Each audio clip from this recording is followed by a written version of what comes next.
Tonight, an alert for everyone who takes generic medications. Yeah, while they're normally cheaper than the name brands, you're unknowingly giving up the ability to sue if you run into any unforeseen complications with that medication. Something you didn't know. CBS 6 investigative reporter Jennifer Lukey spoke with the local woman who's impacted by this. And Jen, this is a big deal. More than 80% of Americans use generics. Yeah, exactly. And like you said, a lot of people don't even think about something like this. Most of us just take the drugs, and if they work, that's great. But as we know, generic drug makers have to stick to the name brand formula, and since it's a formula they didn't develop, the Supreme Court has ruled they're not responsible if something goes wrong.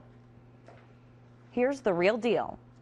Debbie has lasting effects from a drug reaction she suffered following a knee replacement. So I figured I'd come home, everything would be fine. But that's not what happened. She and her doctor say a generic pain medication caused renal failure. By the time she got back to the hospital, she was in serious condition.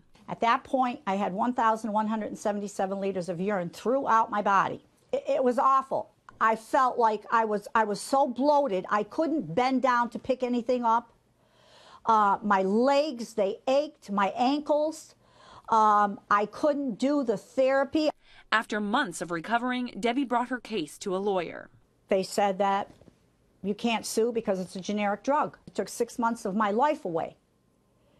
And they just, no, you can't do it. You can't do it. That's because under federal law, generic drug makers are not allowed to change the safety warnings on their labels in response to new information about risks and side effects until after the name brand maker has done so.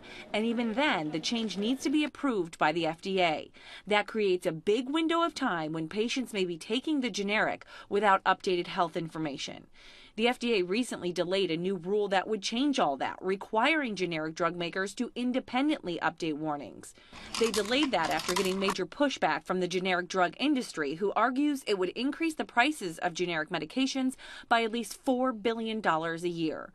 Debbie says she wouldn't mind paying a little extra for that peace of mind. It was a nightmare. A nightmare she doesn't want others to be a part of. Now, the generic drug industry says on top of the cost to update labels, the new rule would also create new liabilities. The FDA is expected to make its final ruling on that later this year. In the meantime, if you take generic medication, talk to your doctor and do some research on your own to see if the brand name maker has any updated information on possible health risks and side effects. Cody.